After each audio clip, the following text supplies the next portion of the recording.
Hello everyone. तो इस lecture में हम लोग कवर करेंगे टाइप ऑफ रेडॉक्स रिएक्शन। बस एक छोटा सा लेक्चर है। तो रेडॉक्स रिएक्शन क्या है ये हम लोग ऑलरेडी पढ़ चुके हैं। Redox reaction is a type of reaction in which oxidation and reduction take place simultaneously. एक साथ ऑक्सीडेशन और रिडक्शन होता है। इसका पहला टाइप है कॉम्बिनेशन रिएक्शन। कॉम्बिनेशन रिएक्शन में क्या होता है, दो एलिमेंटल फॉर्म ऑफ एटम्स आपस में कॉम्बाइन होके कंपाउंड बनाते हैं। जैसे कि देखो, कार्बन और ऑक्सीजन आपस में कॉम्बाइन होके कार्बन डाइऑक्साइड बना रहा है। मैग्नीशियम और नाइट्रोजन आपस में कॉम्बाइन हो रहा है and so on.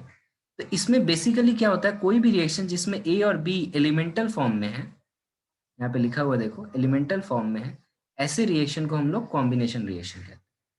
Her combustion reaction जो है एक तरह का कॉम्बिनेशन रिएक्शन ऑब्वियसली होगा। किसी भी चीज को अगर कंबशन हम लोग कर रहे हैं वो कॉम्बिनेशन रिएक्शन है। इसका एक एग्जांपल देखो, एलिमेंटल फॉर्म में नहीं है methane, this is methane but it is a combustion reaction. Okay, so combustion reaction is a combination reaction. Second type is your decomposition reaction, मतलब कॉम्बिनेशन रिएक्शन का उल्टा। डिकम्पोजिशन रिएक्शन में क्या होता है, एक कंपाउंड जो होता है वो डिकम्पोज हो जाता है इनटू सेवरल एलिमेंट्स और कंपाउंड। जैसे वाटर को अगर हम लोग डिकम्पोज करें तो वो हाइड्रोजन और ऑक्सीजन बनाएगा। साथ ही साथ यहाँ पे देखो ऑक्सीडेशन नंबर चेंज हो रहा है। हाइड्रोजन प्लस से 0 हुआ तो ये क्या हो गया हमारा, यहाँ पे ये हमारा रिडक्शन हो गया। और ऑक्सीजन -2 से 0 हो गया तो ये हमारा ऑक्सीडेशन हो गया। So it is a redox reaction. यहाँ पे भी कॉम्बिनेशन रिएक्शन में देखो, कार्बन 0 था और यहाँ कार्बन पॉजिटिव हो गया। ऑक्सीजन 0 था, ऑक्सीजन नेगेटिव हो गया। सो ये ऑक्सीडेशन हुआ और ये रिडक्शन हुआ। ओके, सो दो टाइप का रिडक्शन हम लोग रिडॉक्स रिएक्शन देखें। पहला है कॉम्बिनेशन, जिसमें एक से ज़्यादा एलिमेंट आपस में कॉम्बाइन होके कंपाउंड बनाते हैं।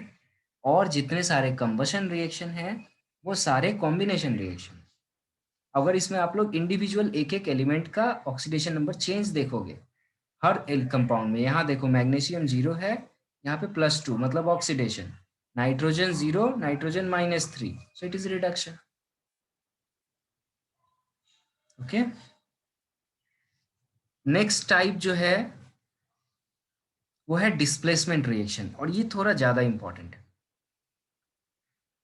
उन दोनों से, क्योंकि वो दोनों बहुत फंडामेंटल है। डिस्प्लेसमेंट रिएक्शन में क्या होता है, ये एक ऐसी बात है, सपोज करो इसको समझने के लिए मान लो कि ये एक बच्चा है जिसके हाथ में एक लॉलीपॉप है। इसी के क्लास का जो सबसे स्ट्रांग बच्चा है वो आता है और वो इससे लॉलीपॉप लेके चला जाता है। तो हम लोग बोलते हैं कि ये बंदा स्ट्रांग है इस बच्चे के सामने, इसलिए उसका लॉलीपॉप लेके चला गया।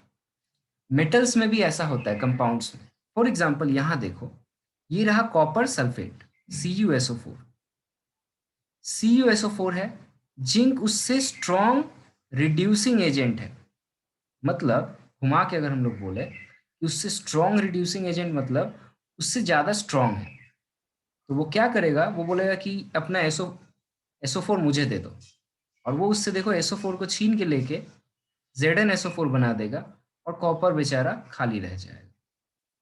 इसको अगर साइंटिफिक टर्म में हम लोग कहें तो हम लोग बोलेंगे जिंक जो है उसने कॉपर से SO4 को डिस्प्लेस कर दिया, वहां से छीन लिया। That is why it is called displacement reaction. इसमें हम लोग को ध्यान रखना है कि डिस्प्लेसमेंट रिएक्शन वो कर सकता है मेटल जिसका रिड्यूसिंग पावर ज्यादा स्ट्रांग हो।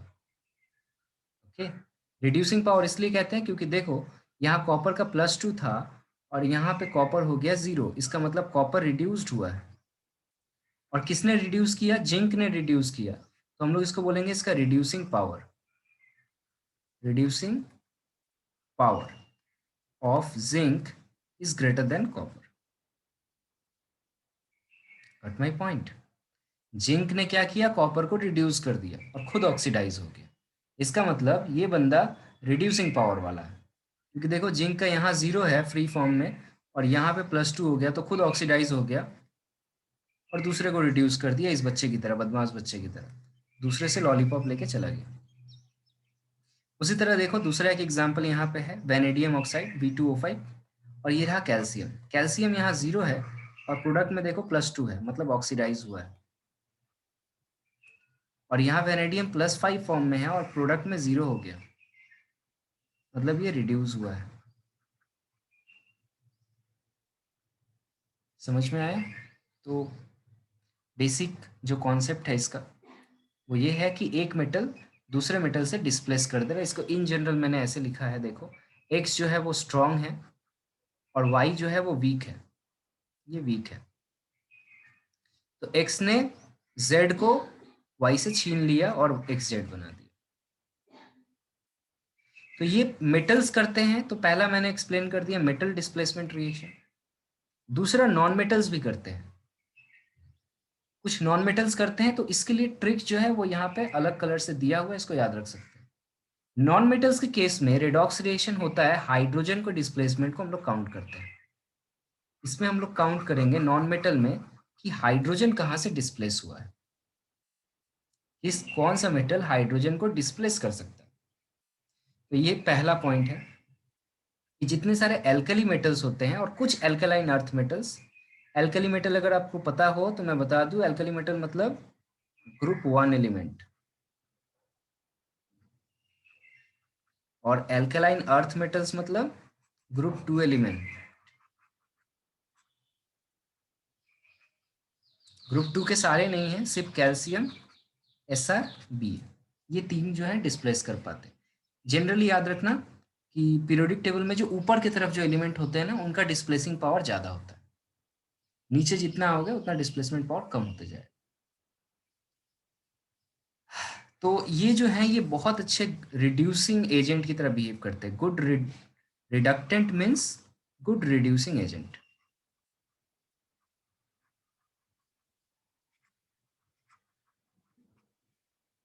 देखो ये क्या कर रहे हैं, सोडियम था और ये वाटर था। तो हम लोग को पता है कि मेटल जो है, जो स्ट्रॉन्ग मेटल्स वगैरह होते हैं, वो नॉर्मल कोल्ड वाटर से ही हाइड्रोजन डिस्प्लेस कर सकते हैं। तो ये ऐसा क्वेश्चन पूछा जाता है व्हाट हैपन व्हेन में, एग्जाम में पूछेगा what happens when, what happens when sodium react with cold water और calcium react with cold water. तो हमारा आंसर होगा when sodium react with cold water it displace hydrogen. तो ये 0 था और यहाँ पे +1 हो गया, और हाइड्रोजन यहाँ पे +1 था और यहाँ पे 0 हो गया, तो रिड्यूस हुआ। कोल्ड वाटर से कर ले रहा है, इसका मतलब ये बहुत ज्यादा स्ट्रांग है। इससे जो कम एक्टिव मेटल्स होते हैं, देखो लेस एक्टिव मेटल्स जो हैं, ये कुछ लेस एक्टिव मेटल्स जो हैं ये कोल्ड वाटर से नहीं निकाल पाते हैं। तो इनके लिए हमें क्या करना पड़ता है, स्टीम, मतलब बहुत ज्यादा hot water at 100 degree Celsius and above, हमें स्टीम को जो होता है पास करना पड़ता है इस मेटल से, तब जाके हाइड्रोजन डिस्प्लेस होता है। तो ये भी क्वेश्चन पूछा जा सकता है, what happen when magnesium react with cold water, तुम लोग बोलोगे नो रिएक्शन। फिर क्वेश्चन पूछेगा what happen when magnesium react with steam और hot water, then your answer is it displace hydrogen. Got it? एक बार नहीं समझ में आएगा, इस रिएक्शंस को अपने से लिखो, उनका ऑक्सीडेशन नंबर उसके ऊपर लिखो और समझो कि कौन सा ऑक्सीडाइज हो रहा है और कौन सा रिड्यूस हो रहा है, क्योंकि एग्जाम में ये मेंशन करना होगा।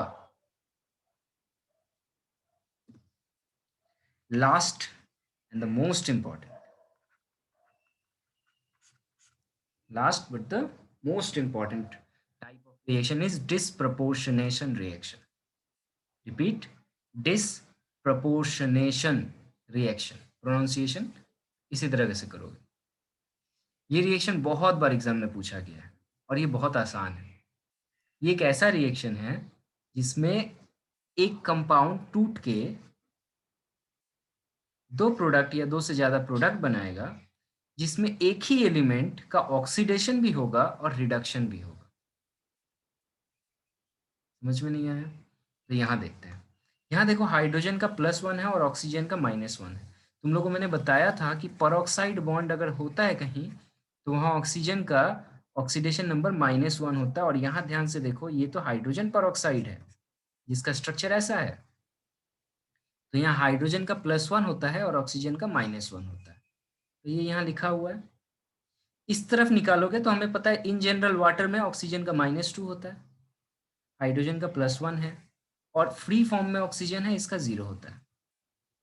तो ऑक्सीजन जो है -1 से -2 हुआ है और -1 से 0 हुआ है। इसका क्या मतलब है? -1 से 0 होने का मतलब बढ़ जाना। रिपीट, -1 से 0 होने का मतलब क्या होता है? बढ़ जाना। बढ़ने का मतलब यहाँ पर इसका ऑक्सीडेशन हुआ है ऑक्सीजन का। और नीचे आ जाओ तो -1 से -2 मतलब घट गया है, ऑक्सीजन का ही -1 से -2 हो गया है, तो यहाँ हो गया रिडक्शन। मीन्स ऑक्सीजन का ऑक्सीडेशन भी हुआ है और रिडक्शन भी हुआ है, दोनों हुआ एक ही रिएक्शन में। इस तरह के रिएक्शन को कहते हैं हम लोग डिस्प्रपोर्शनेशन रिएक्शन। नीचे कुछ और भी एग्जाम्पल दिए हुए हैं, बाकी दोनों तुम लोग सोचना, मैं एक एग्जाम्पल यहाँ एक्सप्लेन करता हूँ। फॉर एग्जाम्पल इसे देखते हैं, यहाँ देखो सल्फर का 0 है और यहाँ S2- मतलब -2 होगा, तो सल्फर 0 से -2 हुआ, इसका मतलब यहाँ रिडक्शन हुआ है, घट रहा है। और इस कंपाउंड में सल्फर का 2+ हो गया है, तो ये 0 से सल्फर 2+ बना, इसका मतलब ये ऑक्सीडेशन हुआ है। एक ही एलिमेंट का एक ही रिएक्शन में ऑक्सीडेशन भी हो गया, रिडक्शन भी हो गया, तो इस तरह के रिएक्शन को हम कहते हैं disproportionation reaction. Disproportionation reaction is a special type of redox reaction. In a disproportionation reaction, an element in one oxidation state is simultaneously oxidized and reduced. Go ahead with other examples. अगर इसमें कुछ doubt हो तो मुझे message करो। Okay then, bye.